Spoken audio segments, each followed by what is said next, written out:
Durante las últimas 3 semanas, hoy se cumple un mes que hemos estado llevándole, pues, paso a paso, los 4 capítulos que conforman el estudio sobre el impacto de la COVID-19 en México. Hoy cerramos este estudio desarrollado por el Programa de Naciones Unidas para el Desarrollo. Hoy lo cerramos con el capítulo con el que justamente abre este estudio y está dedicado a la salud. Agradezco mucho que nos tome la llamada Virginia Leal, vía Skype, mejor dicho. Ella es especialista en evaluación de política social del Programa de Naciones Unidas para el Desarrollo. Virginia, muchas gracias por estar aquí, bienvenida. Gracias, muchas gracias por la invitación. Virginia, pues algo que ya sabíamos de alguna manera es que antes de la pandemia veníamos arrastrando un sistema de salud un poco deteriorado o un bastante deteriorado. ¿Eso de qué manera impactó a la política o a las medidas que se fueron adoptando por parte del gobierno federal para atender esta pandemia y cómo se ha ido desarrollando esta parte? Claro, sí, como bien lo señalas, teníamos ya un sistema de salud que enfrentaba bastantes retos antes previos a la pandemia que de entrada condicionaban cuál iba a ser la respuesta incluso en una situación pues normal, digamos, de la salud de la población mexicana.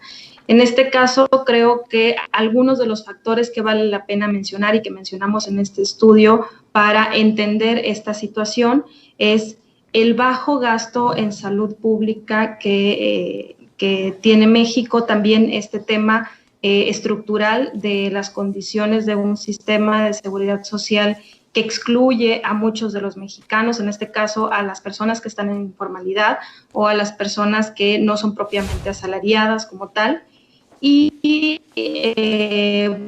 también está cambios estructurales muy importantes, esta transición que se ha dado entre el Seguro Popular y el INSABI, y este tema también de los cambios en las compras, en las reglas de compras de los medicamentos, que en su momento también estaban relacionadas con problemas de abasto de los mismos medicamentos. Si bien estos últimos 2 cambios tienen que ver con mejorar las condiciones del sistema, pues sí nos agarraron, digamos que no muy bien parados para la entrada de la pandemia, en unas condiciones complicadas. Claro.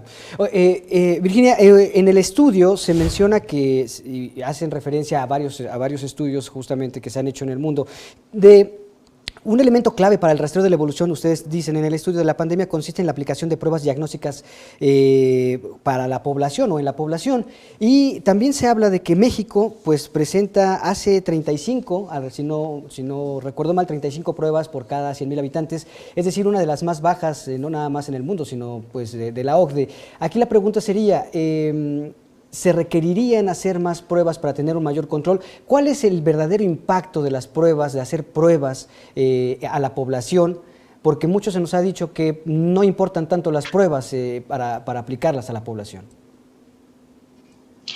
Claro, este tema de las pruebas pues es uno de los temas que han salido como factores muy importantes a la hora de dar un rastreo de la población y de cómo se está llevando a cabo la dispersión, digamos, de la enfermedad.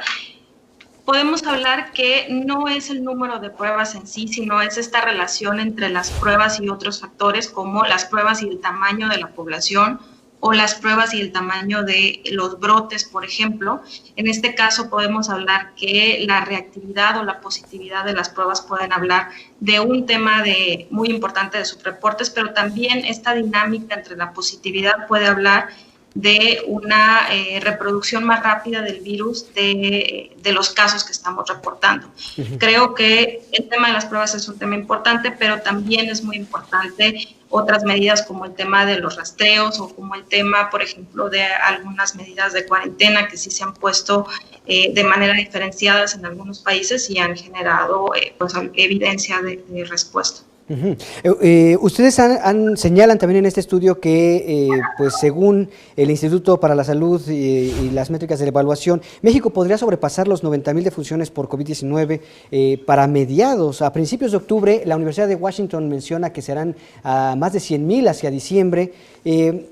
¿Hay manera de poder, y dentro justamente de estas recomendaciones que ustedes hacen en este estudio, hay manera de poder aminorar este impacto de la mortandad por COVID de aquí a octubre, diciembre, a finales de año? Claro, en realidad sigue siendo un tema de cómo estamos adaptando y cómo estamos llevando a cabo las etapas de intervención. Creo que ahí, sobre todo en este tema, ahora que está viéndose no necesariamente un periodo de desescalada, pero sí un periodo de estabilización, digamos, de los nuevos contagios, es muy importante poder aprender de lo que está pasando y de lo que pasó en otros países con la relajación de las medidas y cuáles están funcionando y cuáles no, sobre todo ahora que nos vamos a enfrentar también a un tema de rebrotes y a un tema de probablemente ver cómo nos vamos a desarrollar con este tema de las reinfecciones que ya se están viendo en otros países. La desigualdad también ha sido un elemento fundamental en esta pandemia y nos ha mostrado que pues esta pandemia sí discrimina, ha afectado más a las personas de bajos recursos que a las de recursos o de un nivel socioeconómico más elevado. Hay también recomendaciones que ustedes hacen para justamente en este sentido de la desigualdad en cuanto a la pandemia. ¿Qué recomendaciones están implementando ustedes en este sentido? Claro, en materia de desigualdad creo que la salud dentro de los ámbitos que nosotros dentro del Programa de las Naciones Unidas para el Desarrollo medimos, la salud es uno de los elementos más importantes en donde recaen estas desigualdades, como bien lo mencionas. Prácticamente las personas con menos recursos, como ya lo decíamos, quienes tienen menos acceso a servicios de salud de calidad van a ser las más afectadas y son las más afectadas.